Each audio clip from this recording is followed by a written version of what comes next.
Good morning, my brothers and sisters. Welcome to episode 17 of Be With Me, season 8, which means we're in Thessalonians and we're in Paul's mop-up period in chapter 5. Very practical instructions. We're just going to do one verse today because I just had so many thoughts about it. I'm going to call today Shooting the Fainthearted and Weak.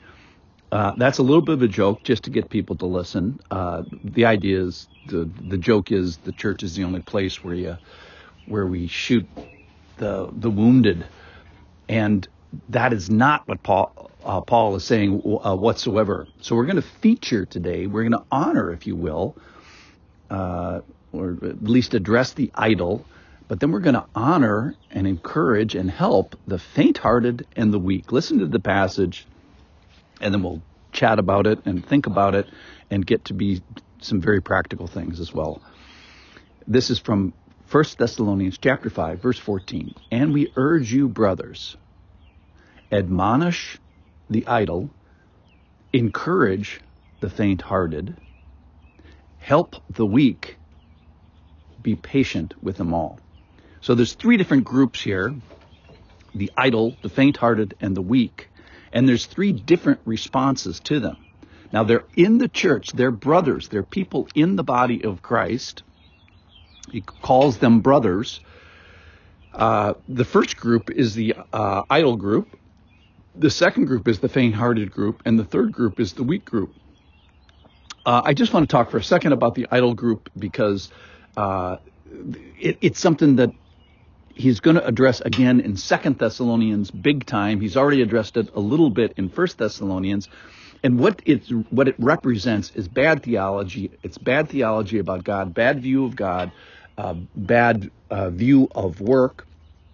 And for those people, the response is admonishment and actual correction. So the needful thing for a person with this particular bad theology is to be corrected.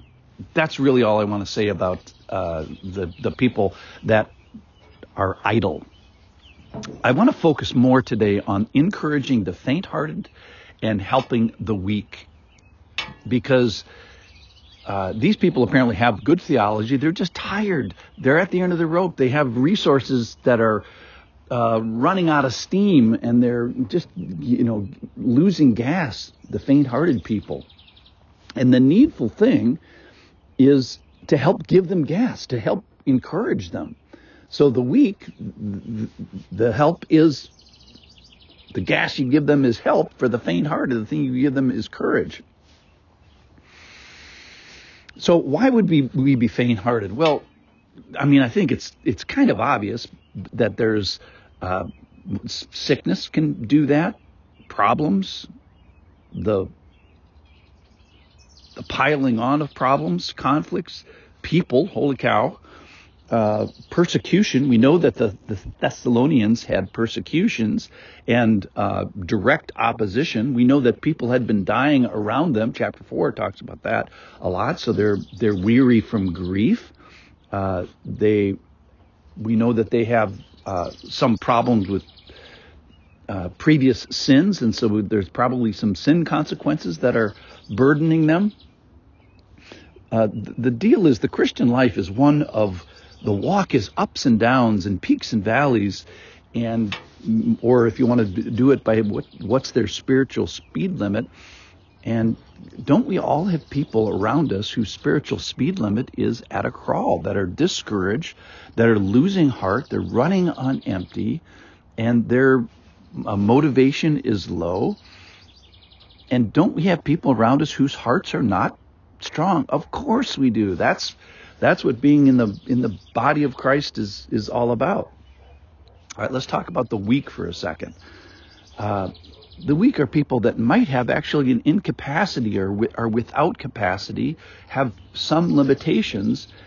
For example, I was just thinking, hey, if you wanted to lift a piano, we all have limitations with relationship to how big that particular task is. So we all are potentially weak in relationship to the size of the task. And maybe these people don't have the influence or don't have the reach or don't have the effectiveness. And their response is they don't need courage. They actually need just help. So the two things that are like specifically tailored to these particular problems. To the faint-hearted is courage, to the weak it's help, and to everybody, to all these people, it's patience. This is a group of people that, the church is full of knuckleheads. It's led by knuckleheads, and it's populated by knuckleheads, and every once in a while we're going to need to pull out a little dose of patience. All right, let's go to practical things here. Number one, about brothers, that you should know people like this. You should have Christians on your radar that you know who's running strong and you know who's running on empty. And if you don't, then the first charge is to go and make a friend. Well, how do you make a spiritual friend? Will you be a friend to that person? So if you don't have brothers and sisters in your life that you know who's running on empty and you know who's running strongly, then you need to be in a group of people like that. So that would be the first charge to you. That would be an admonishment if you don't have it. Patience. We should be having patience. Why might we need to be patient in helping people to encourage them? Well, think about this, is that the reason we're supposed to encourage people and be patient with people and help people is because if we're feeling strong today and they're feeling weak today, they might need some help in these areas. But the Christian walk, likely for both sets of group of people, is not over. So in another season, we may be the person that needs help, needs encouragement, needs standing alongside. So the big point today is let's go find the faint-hearted, the weak. Let's feature them. Let's notice. Let's not shoot the faint-hearted and weak. Let's notice them. Let's give them attention.